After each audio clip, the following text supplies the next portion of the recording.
C'est qui encore?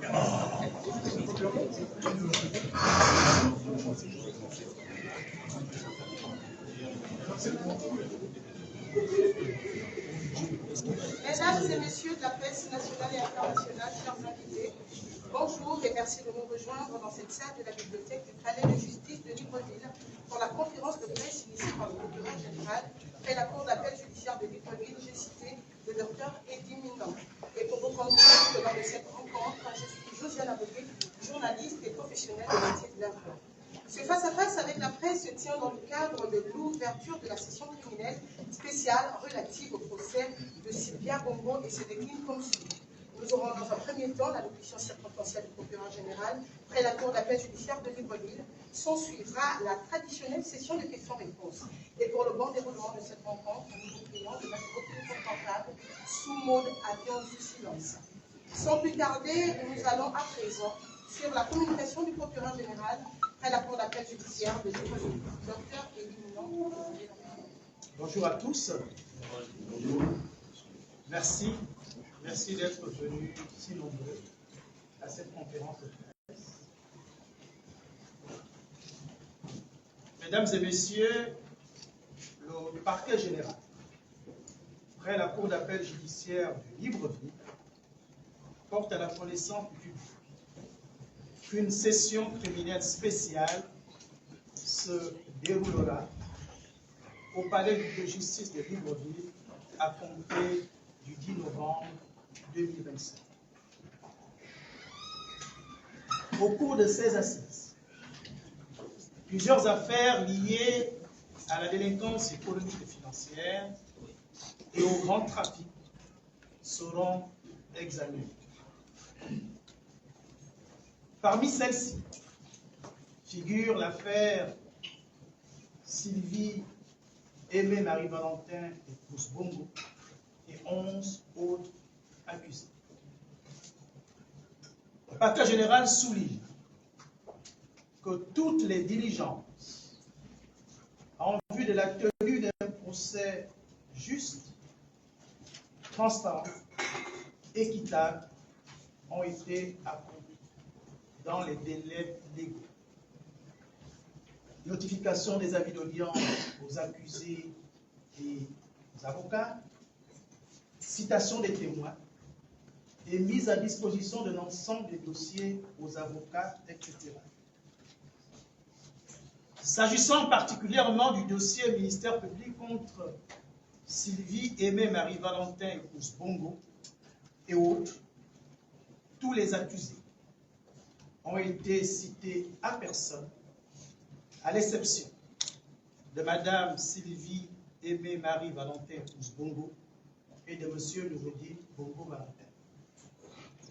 Quant à ces derniers, ils ont été cités à domicile, et ce, conformément aux dispositions de l'article 422, alinéa 2 du Code de procédure pénale qui dispose, je cite, si la personne à citer est absente à son domicile, copie de l'exploit est remise contre émargement à un parent, allié, employé ou à une personne résidant à son domicile ou encore à un voisin, fin de citation. Selon les pièces du dossier, le seul domicile mentionné est celui de la villa Nam, sise à la Sablière dans la commune d'Akanda, où d'ailleurs ils avaient élu domicile après leur élargissement provisoire. Le procureur général rappelle qu'au terme de l'article 112 du Code civil, le domicile de toute personne physique est au lieu où elle a en fait sa résidence principale.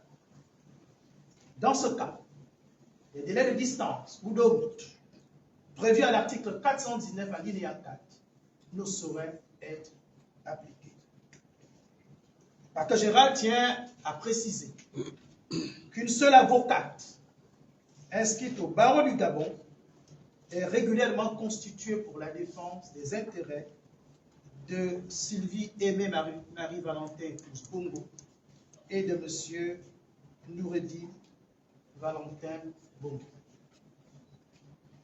Ainsi, à la diligence du parquet général, un agent d'exécution s'est présenté au cabinet de cet avocat les 12, 19 et 23 septembre 2025 afin de lui notifier un avis à conseil. Contre toute attente, la secrétaire a refusé de recevoir le dit document et ce refus a été constaté par voie d'huissier. Enfin, le procureur général réaffirme son attachement au respect des principes directeurs d'un procès pénal, le principe du contradictoire, le respect des droits de la défense et la présomption d'innocence. Je vous remercie. Nous venons tous de suivre le mot de circonstance du procureur général. Mesdames et messieurs de la presse, nous voici donc arrivés à la partie la plus attendue de cette rencontre, celle des questions-réponses. Donc nous allons prendre des questions par série de 3 en vous priant de rester dans le thème, d'être clair et surtout concis. Et comme il est de coutume à chaque prise de parole, déclinez votre identité et surtout le nom du média dans lequel vous êtes affecté. La parole vous est donnée.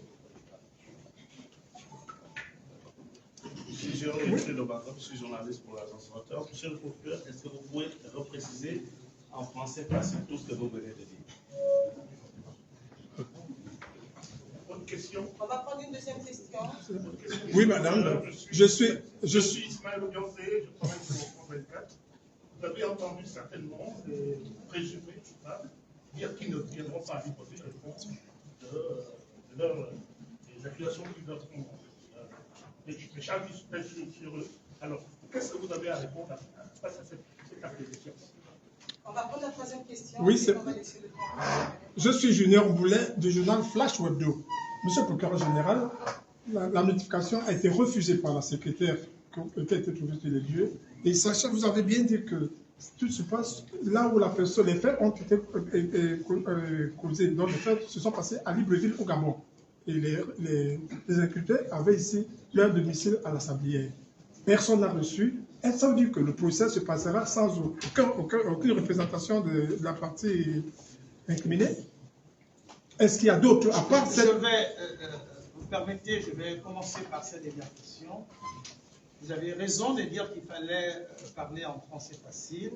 Je n'ai jamais dit que personne n'a reçu la citation. J'ai dit, dans ce dossier, il y a 12 accusés.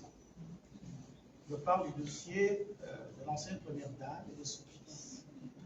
Sur les 12 accusés, il y a 10 qui ont été cités à personne. Ça signifie que la citation leur a été remise à l'épreuve. Quant aux deux autres, étant donné qu'ils étaient absents de leur domicile, ils ont été cités conformément aux dispositions de l'article 422 alinéa 2, qui dispose que si la personne est absente de son domicile, on peut remettre la citation soit à un employé, à un cuisinier que l'on peut trouver sur les lieux, à un jardinier, à un parent, à un allié, et c'est ce qui a été fait. Donc dans le dossier, vous avez bien la citation de la personne qui avait été trouvée sur place au moment où les agents d'exécution s'étaient rendus. Voilà. Ça c'est... Maintenant, en ce qui concerne le refus, ça concerne l'avocat qui a refusé, elle a ses raisons, c'est sa secrétaire qui a refusé de recevoir la citation. Et c'est son droit le plus absolu. Voilà. Mais cela a été constaté par voie d'huissier. Maintenant, pour parler, vous avez demandé de parler de manière facile. Il va y avoir une session criminelle. Nous allons juger à partir du 10 novembre les auteurs, les présumés auteurs des faits de détournement des deniers publics, des faits de concussion, de corruption, des faits de blanchiment de capitaux, des faits qui sont liés à d'autres trafics. Vous avez par exemple la traite des êtres humains, et vous avez d'autres infractions comme l'émission des faux billets. Il y a pas mal d'infractions, pas mal d'affaires qui vont être jugées tout au long de cette session criminelle. Et ce que nous avons fait, c'est de respecter les dispositions légales. En ce qui concerne les actes préparatoires, tout a été fait conformément à la loi. Je voudrais préciser que la Cour criminelle spéciale est composée de 5 magistrats professionnels et de 4 assesseurs qui sont des gens comme vous et moi, qui sont tirés au sort et qui représentent le peuple, parce que vous savez que la justice est rendue au nom du peuple gabonais, qui feront partie de la composition de la Cour criminelle. Donc, toutes les diligences ont été accomplies dans ce sens, et dans le strict respect des dispositions légales. Nous allons encore prendre une série de 3. Il y avait une autre question. Il y a une autre question. Alors, pour répondre à votre question, je vais m'appuyer sur les dispositions légales. Vous savez, en matière criminelle, personne ne comparaît. Tous les accusés comparaissent sous escorte. Ceux qui sont en liberté provisoire doivent, au plus tard la veille, se constituer. Et l'article 145 du Code de procédure pénale dit en substance et suivant. L'accusé qui est renvoyé devant la cour criminelle, il est mis en état d'arrestation en vertu de la décision ou de l'arrêt de renvoi devant la cour criminelle qui porte ce qu'on appelle l'ordonnance de prise de corps. Lorsque cette personne qui a été renvoyée devant la cour criminelle n'a pas pu être arrêtée en vertu de l'ordonnance de prise de corps, ou si cette personne ne se présente pas à la suite de la notification qui lui a été faite, il est jugé selon la procédure de contumace. C'est ce que dit l'article 257 du Code de procédure pénale, alinéa 1. Donc, qu'ils soient présents ou pas, ils seront jugés. Et je voudrais également préciser que dans ce dossier, nous ne sommes pas seuls. Il y a 10 autres accusés qui ont été renvoyés à leur côté pour répondre des faits qui leur sont reprochés. 3 autres séries de questions. Oui, donc moi je suis Yves Laurent Gouma, je travaille pour RFI. Monsieur le procureur général, vous avez dit que la justice a adressé des convocations au domicile de Madame Bongo et son fils à la Sablière, mais pourtant c'est la justice gabonaise qui a libéré ces 2 personnes et a certainement autorisé leur sortie du territoire, pas clandestinement, mais dans un avion prêté par une république. Et que depuis plusieurs jours, sinon mois, ils reconnaissent leur domicile être basé à Londres.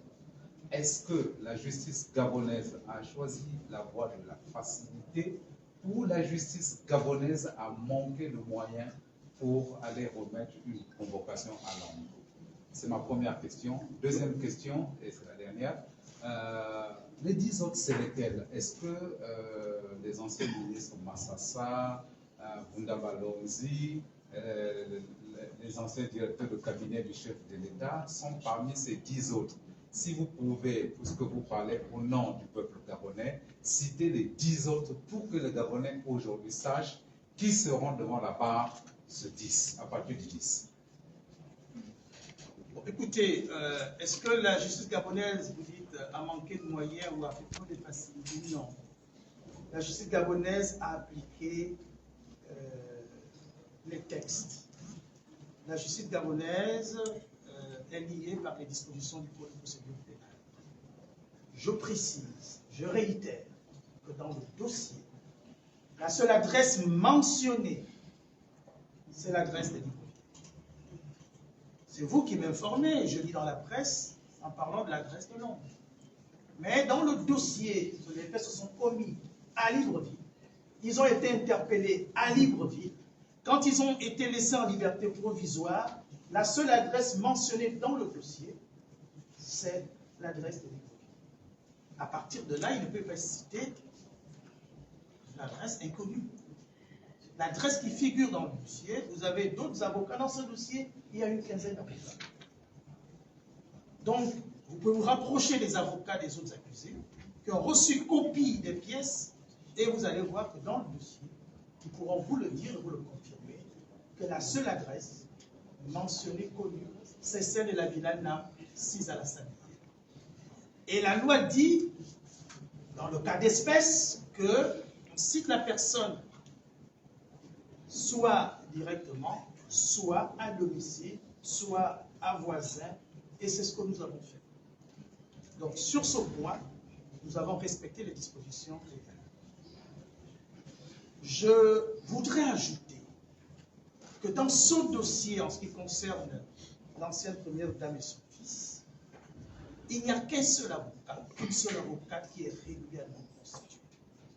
Les autres ne sont pas constitués.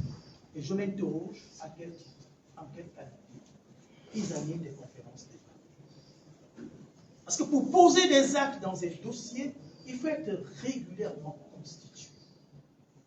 Et pour les avocats étrangers, il y a toute une procédure. C'est ce que dit la loi sur la profession de l'avocat, je pense l'article 16. Ils doivent écrire au bâtonnier, élire domicile auprès d'un avocat qui est inscrit au barreau du Gabon. À partir de là, ils peuvent poser des actes. Après avoir démontré qu'il y a un accord de réciprocité entre la République gabonaise et le pays d'origine.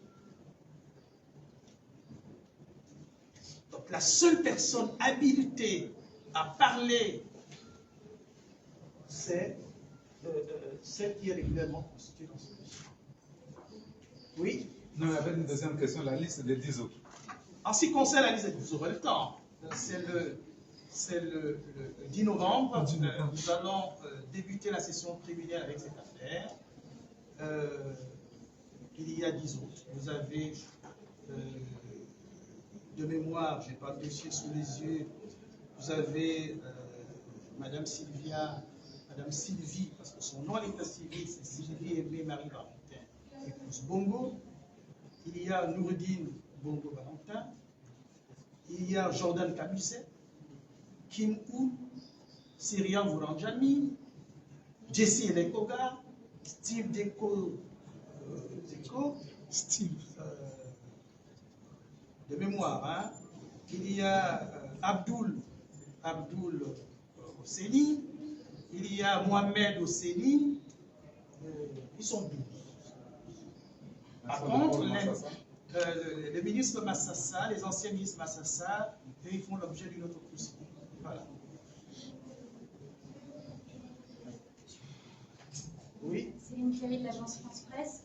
Que répondez-vous aux avocats de Sylvia et Nandine Bongo qui disent avoir déposé un recours en juillet à la Cour de cassation et que donc ce procès ne peut pas avoir lieu tant qu'ils n'ont pas de réponse à ce sujet?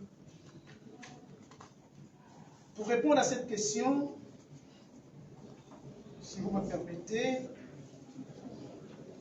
je vais, avec votre permission, vous faire écouter quelques extraits de leur conférence. Voilà ce qu'ils disent.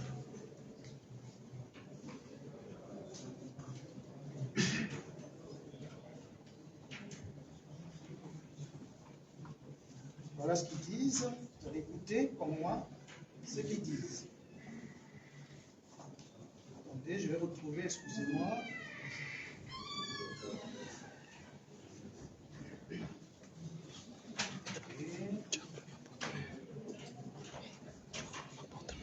Excusez-moi. Est-ce que je peux avoir une autre question pendant ce temps-là, le temps de retrouver leurs extraits? Je vais répondre à votre question. Oui,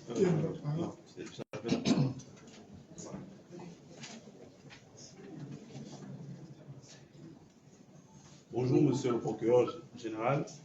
Fabien Biban, de la rédaction de Dépêche 241. Permettez-moi une digression, mais toujours dans le domaine juridique, puisque nous restons dans les poursuites.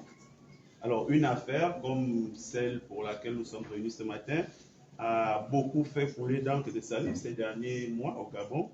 C'est l'affaire de Hervé Patrick Opianga. Alors, monsieur le procureur général, nous journalistes avons besoin de comprendre, mais surtout les Gabonais qui nous regardent également. Nous avons besoin de comprendre est-il juridiquement possible de poursuivre une personne dans un dossier sans aveu, sans victime, sans preuve, et dans laquelle la présumée victime pourrait même en retour porter plainte parce qu'elle a battu en brèche toutes les accusations portées contre son père? Est-il juridiquement logique et possible de poursuivre une personne dans ces conditions? C'est la première question. Je termine très rapidement avec la deuxième. Quel est le rapport, sinon le lien de causalité, qui peut exister entre une affaire présumée de mœurs et le fait d'aller saisir de l'argent, des bijoux, des montres de valeur et les passeports de l'intéressé, comme s'il s'agissait d'une affaire de malversation financière? Nous voulons comprendre quel est en droit le lien qui existe entre cette affaire et la saisie des biens de M. Hervé Patrick Courtin.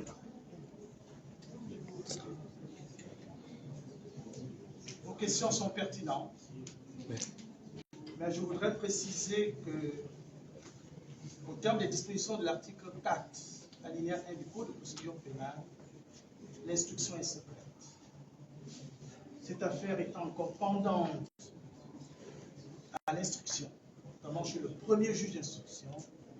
Je suis obligé de ne pas donner plus d'éléments, de peur de violer le secret de l'instruction. Je vous remercie. Autre question? C'est bon?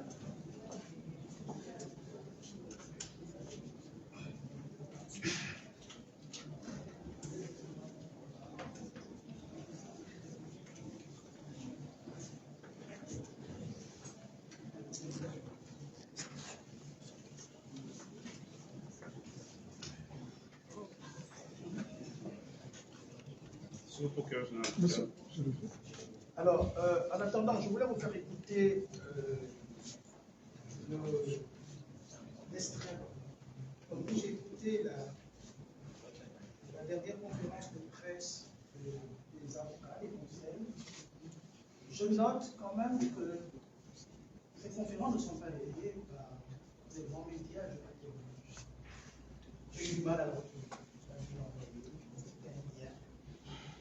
Et au cours de cette conférence de presse, il y a une avocate qui s'est permis de dire que le juge d'instruction a ordonné la tenue de l'audience à la demande de l'exécutif, et que mieux même le juge d'instruction a pris une ordonnance de renvoi devant le tribunal.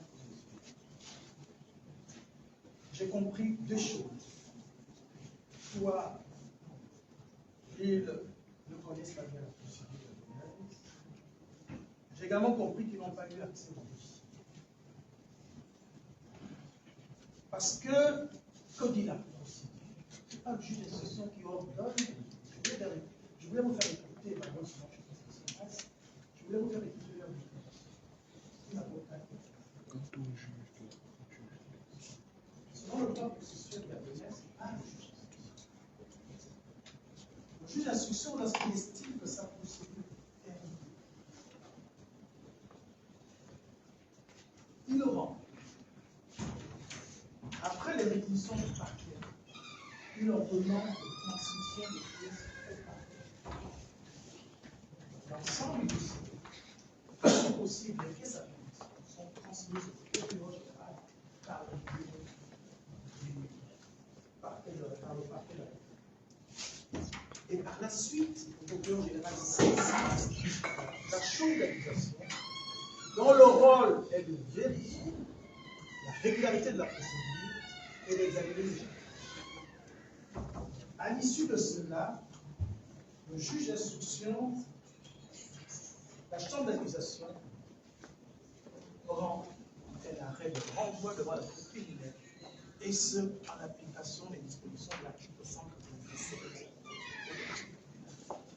Donc, lorsque cette avocate soutient que c'est le juge d'instruction qui a ordonné la tenue et qu'il y a eu une ordonnance de renvoi devant le tribunal correctionnel, elle s'est complètement foudroyée des médicaments. Ça, c'est le premier. Par la suite, au cours de cette conférence de presse, la même avocate a eu à dire qu'il y a eu des preuves qui ont été fabriquées, etc. Dans ce dossier, il y a 2198 pages. Dans ce dossier, il y a 2198 pages. Parce qu'il y a 12 accusés, au départ il y avait 13. Il y a un qui a bénéficié de non-lieu. Ils sont restés à 12. Donc il y a 12 personnes qui ont été entendues. Dans le dossier, vous avez des pièces. Vous avez des historiques des comptes. Vous avez les procès-verbaux, les statuts des différentes sociétés civiles immobilières. Il y a plus d'une cinquantaine de sociétés civiles immobilières. Vous avez des sociétés immobilières. Vous avez des actions. Vous avez des fiches circuits. C'est colossal comme dossier. Je vous dis, il y a plus de 2000 pages. Donc dire qu'il n'y a rien dans le dossier ou bien que les preuves, c'est parce qu'elles n'ont pas eu accès, je parle de la dame, elle n'a pas eu accès au dossier, elle ne maîtrise pas exactement la procédure. Et dans ce dossier, il n'y a aucun recours dans ce dossier. Il n'y a aucun recours. Vous niez le recours à la Cour, la Cour de cassation. Voilà. Il n'y a aucun recours dans le dossier. Je vous parle des pièces du dossier. Et ce sont ces dossiers qui se trouvent entre les mains des avocats. Ces avocats qui parlent, en France, n'ont posé aucun acte. Ils n'ont posé aucun acte dans ce dossier. Les seuls actes qu'ils ont eu à poser, ce sont 2 ou 3 conférences de presse. Ils n'ont posé aucun acte juridictionnel. Ils n'ont posé aucun acte dans ce dossier. Je persiste ici qu'ils n'ont posé aucun acte. Voilà. Oui, monsieur le procureur. Allez-y. Oui, monsieur le procureur général. Écoutez.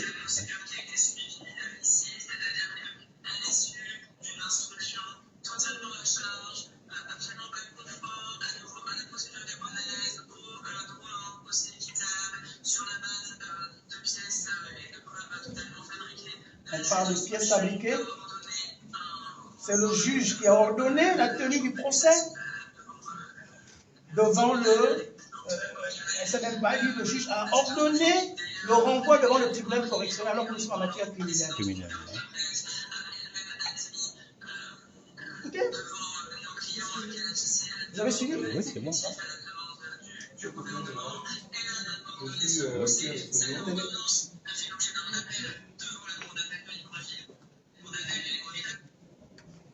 Je suis Pierre Essono du média panafricain Louvain Reporter. Monsieur le procureur général, la façon dont le feuilleton judiciaire sera... Pourquoi feuilleton? Parce qu'il y a un bras de fer actuellement entre les avocats. Il n'y a aucun bras de fer.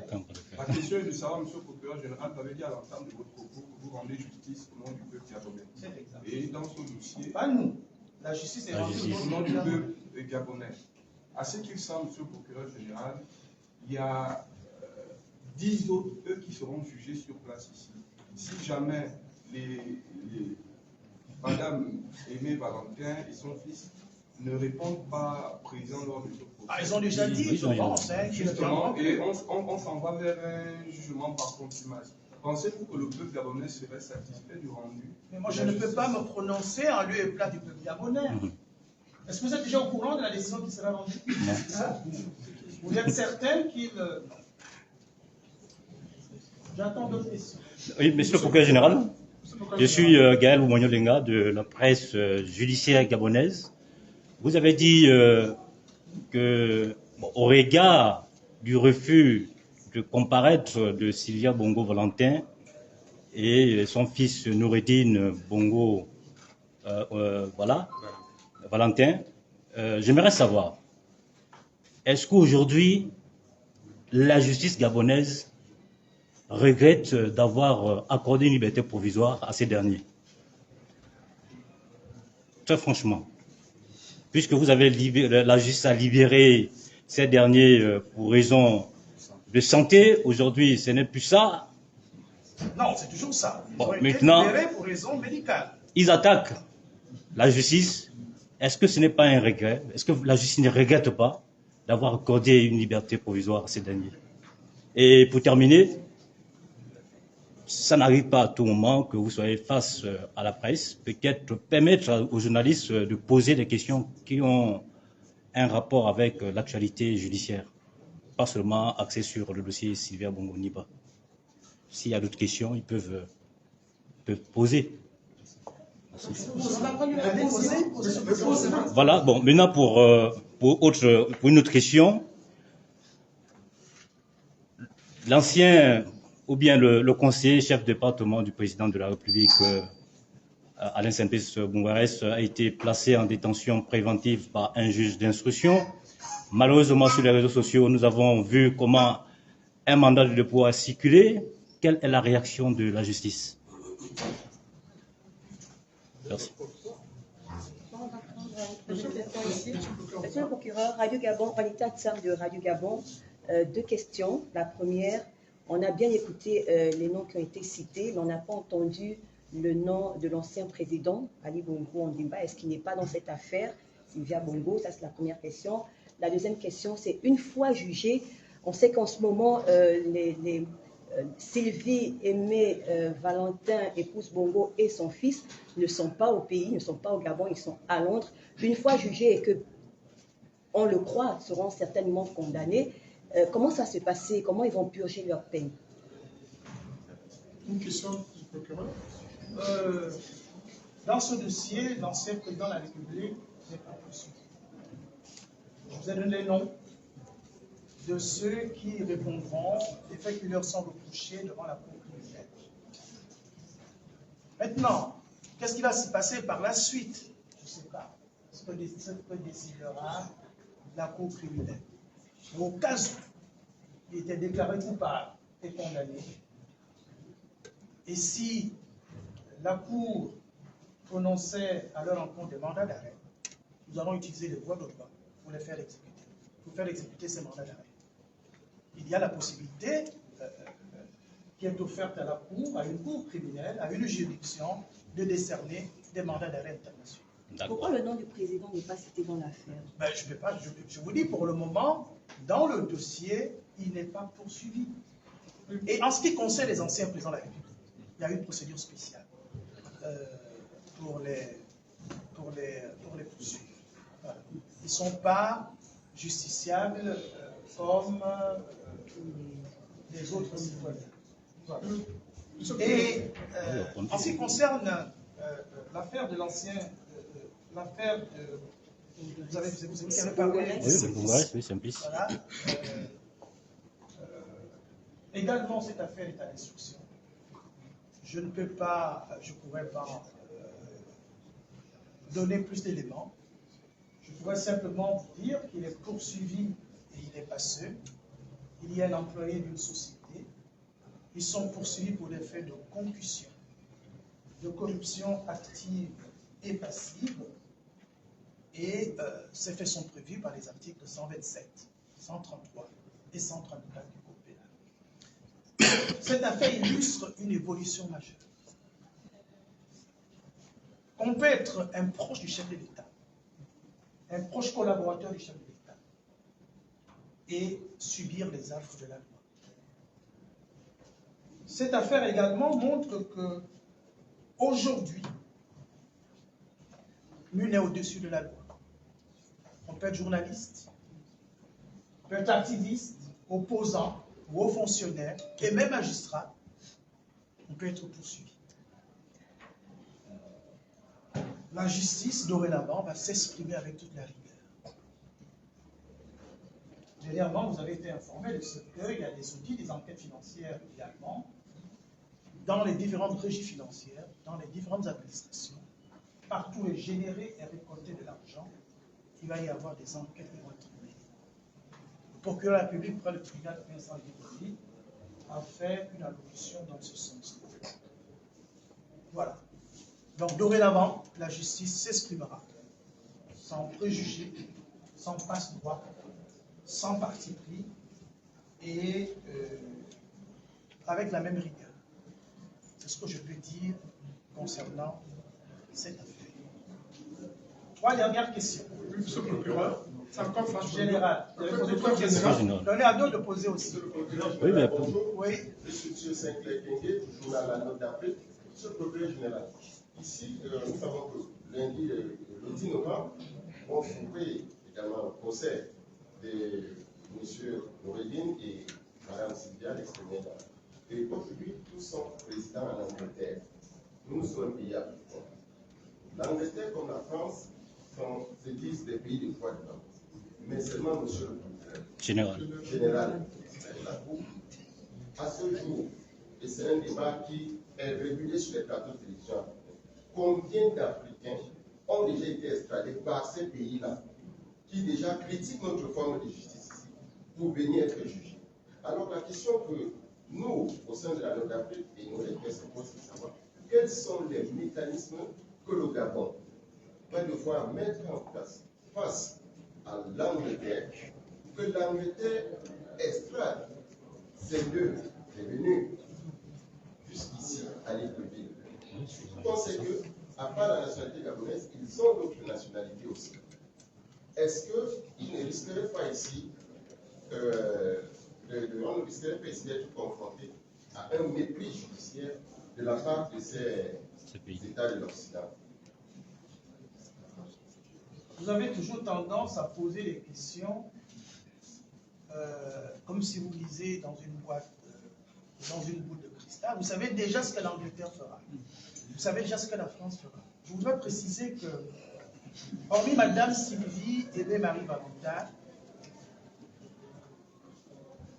qui n'a pas la nationalité gabonaise, elle n'a que la nationalité française. M. Noureddine Bongo Valentin est gabonais. Et que les deux n'ont pas la nationalité britannique. Donc, il ne faut pas préjuger, présager de ce qu'on fera demain, la fin du temps. Ça, c'est la première observation. La deuxième observation, c'est qu'il y a une différence entre extrader des personnes pour être jugées et faire exécuter un mandat d'arrêt. L'exécution des mandats d'arrêt, cela suppose un certain nombre de choses. Une coopération judiciaire. Ça suppose que vous êtes tous membres, par exemple, d'Interpol. Vous comprenez? Donc, il y a des mécanismes juridiques, il y a des voies de droit pour faire exécuter des mandats d'arrêt. Ça n'a rien à voir lorsqu'on extrade une personne pour être jugée. Il s'agit de l'exécution des mandats. Il y a des accords de réciprocité. Il y a la convention d'aide d'entraide judiciaire entre le Gabon et la France. Les mandats d'arrêt qui sont décernés au Gabon légalement en force exécutoire en France. En force exécutoire en France. En raison des conventions qui ont été signées entre la République française et la République. Une question. Oui. Bonjour, monsieur le PG. Je suis Archie Patrick Dindoumou du journal Média Express. Je voulais savoir, les procès du 10 novembre, seront-ils à huis clos ou ouverts au public? À sa première question. Et la deuxième, c'est celle de savoir, concernant notre confrère Harold Leka, qui a été passé mon dépôt il y a une semaine déjà, poursuivi pour des faits d'escroquerie et bien d'autres accusations. Je connais, il y a deux degrés d'accusation. Non, M. Harold Leka est un brillant journaliste. Il est poursuivi pour deux chefs d'infraction. Il y a l'escroquerie, qui est puni par l'article 301 du Code pénal. Il y a également la violation de la procédure de passation des marchés publics, qui est prévue et punie par l'article 254 du Code des marchés. Ce dossier se trouve à l'instruction s'il ne s'agit pas d'un délit de presse. Et je ne peux pas donner plus d'éléments parce qu'il s'agit d'un dossier qui est couvert par le secret de l'instruction. Monsieur le Président, ma question, c'est de savoir, vu que Harold n'était pas ordinateur de crédit, à quand l'interpellation? Il reviendra au juge d'instruction, il revient, c'est pour ça que je dis que c'est un dossier qui est à l'instruction je ne peux pas donner plus d'éléments. C'est ça le rôle du juge d'instruction. C'est de mener des investigations qui peuvent conduire ou pas à l'interpellation d'autres personnes. C'est le travail du juge d'instruction. Oui. Et je ne peux pas dire ce que le juge d'instruction fera. Je ne suis pas juge d'instruction. Et en raison du secret de l'instruction, il y a des choses que je ne peux pas dire. Maintenant, s'agissant de votre question, je voudrais préciser que, au terme de l'article 298 du Code de procédure pénale, les audiences sont publiques à peine de nullité. Mais la Cour, et c'est ce que dit l'article 298 alinéa 1, peut, si la publicité est dangereuse, soit pour l'ordre public ou pour les bonnes mœurs, ordonner un huis clos. Mais à retenir que toutes les audiences seront publiques. Vous avez donc le droit. Vous pouvez, si vous le pouvez, venir assister à compter du 10 novembre à ces différentes audiences. Deux dernières questions. Vous avez, dans votre déclaration d'aujourd'hui... Vous me posez des questions, parce qu'après vous écrivez n'importe quoi. Oui, vous avez, je suis devant vous. Il y a un chef d'accusation que... Je suis devant vous, posez-moi toutes les questions. Il y a un chef d'accusation... Au lieu d'écrire n'importe quoi, vous n'avez pas toujours la chance d'avoir une autorité judiciaire qui a une conférence de presse. Je pense que les premières conférences de presse que j'ai animées, c'était dans la maison, parce que nous avons l'habitude de venir organiser des points de presse, mais pas les conférences de presse. Justement, à votre première déclaration, il y a un chef d'accusation que vous avez cité aujourd'hui qui n'était pas cité, c'est le trafic d'êtres humains. Est-ce qu'il y a eu pas le seul dossier? Ça veut dire que ça ne concerne pas... Non, ça ne concerne pas. Non, c'est pas. Non, ça ne concerne pas. C'est pour ça que je vous disais que cette session criminelle concerne des affaires liées à la délinquance économique et financière et autres grands trafics. Voilà. Par contre, M. le procureur général, quels sont vos rapports dans la justice gabonaise et celle de l'Occident par rapport il revient au gouvernement de la République de répondre à ces questions, pas au procureur général. C'est une question que vous devez proposer au gouvernement, au ministre de la Justice, au procureur général. Monsieur le procureur général. Monsieur le procureur général, je suis Wilfried Moutedi de la rédaction Gabon 23. Vous dites que monsieur l'ancien président Ali Bongo n'est pas impliqué dans cette affaire. Non, n'est pas poursuivi. N'est pas poursuivi dans cette affaire. Ça ne signifie pas qu'il n'est pas mis en cause. Alors, justement, puisque vous dites rendre, vous dites tenir ce procès au nom du peuple gabonais, et d'ailleurs c'est au peuple gabonais que vous voulez rendre justice, que lui dites-vous alors? Parce que le peuple gabonais pourrait être surpris d'apprendre que monsieur Ali Bongo n'est pas poursuivi dans ce dossier, alors que ce peuple s'attend à ce que justice lui soit rendue. Que lui adressez-vous comme message, monsieur le procureur général? Qu'est-ce que vous lui reprochez exactement? À M. Ali Bongo, le peuple gabonais. Non, ne parlez pas au nom du peuple gabonais, vous pouvez aider également le ministère public. Mais oui, bien sûr, puisque vous dites rendre justice au nom du peuple gabonais, c'est la raison pour laquelle je m'appuie sur le peuple gabonais qui s'attend que justice. Vous ne pouvez pas vous appuyer, vous n'êtes pas représentant du peuple gabonais. Je suis la voix des sans-voix. Voilà. Dites-nous qu'il a fait ceci, il a fait cela, et on ne comprend pas pourquoi, jusqu'à présent, il n'est pas poursuivi. Justement, c'est ce que dit moi, je vous dis ceci, dans ce dossier, il n'est pas poursuivi. Ça ne signifie pas qu'il n'est pas cité, qu'il n'est pas mis en cause. Oui. Mais je vous dis qu'il n'est pas poursuivi. Maintenant, si vous avez d'autres informations à fonction de connaissance, nous allons... voilà. Oui, monsieur le procureur général, aujourd'hui, il y a un épineux dossier sur les détenus préventifs transférés à l'intérieur du pays. Ils sont au nombre de 30. Qui sont allés non, ils sont au nombre de 30 à Makoko et d'autres qui sont... Voilà. Est-ce qu'il est normal de transférer un détenu préventif sans être jugé, aller vers une autre prison? Aujourd'hui, un collectif, le collectif de ses parents, de ces détenus, se lève à tout moment pour savoir à quand le retour de ces détenus à Libreville, puisque leur juge d'instruction est ici et eux, ils sont à l'intérieur du pays. Nous sommes complètement sortis de la session criminelle. Mais bien évidemment, nous ne sommes pas, ça n'arrive pas tous les jours d'être face à vous. Donc on pose des questions en rapport avec la justice. Oui, c'est une question en rapport avec l'actualité judiciaire. Effectivement, il y a des personnes placées sous mandat de dépôt qui ont été transférées à l'intérieur du pays. Effectivement, à Makoukou, vous avez donné le chiffre. Il y en a également à Chilonga et à Ouya. Des dispositions sont en train d'être prises en vue, dans les meilleurs délais, que ce dossier puisse être bouclé. Mais je tiens à relever que nous avons saisi à ce propos l'administration pénitentiaire en leur demandant dorénavant de ne transférer à l'intérieur du pays que les détenus qui sont condamnés. Donc sur ce point, il faut retenir que nous ne pourrons plus être transférés à l'intérieur du pays que les détenus qui sont condamnés. Pour ce dossier, nous sommes en train de tout faire pour trouver une solution. Voilà. Soit, afin que la procédure soit rapidement bouclée, le juge d'instruction pourra se déplacer, aller les entendre sur place, ou bien on pourra les ramener ici afin que la procédure puisse être clôturée dans les délais impartis par la loi.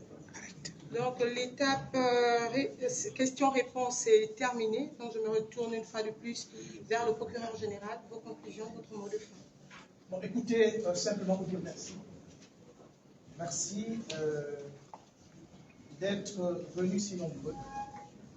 Et je voudrais également vous inviter à chaque fois que cela sera possible de vous rapprocher de l'autorité judiciaire pour en savoir un peu plus.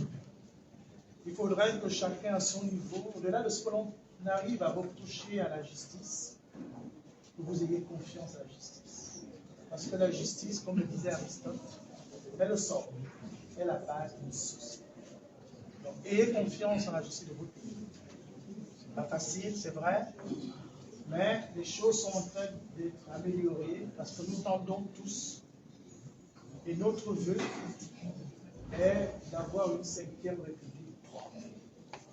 Propre dans tous les sens du terme, propre dans tous les domaines. Je vous remercie.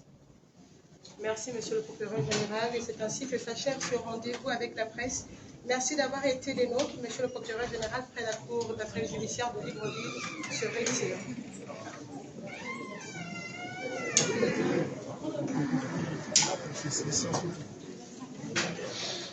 Tout ce qu'on a vu apprendre à cette télé.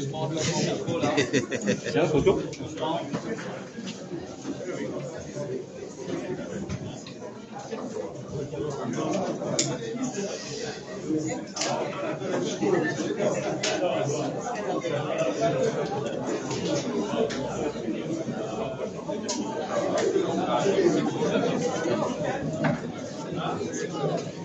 Voilà.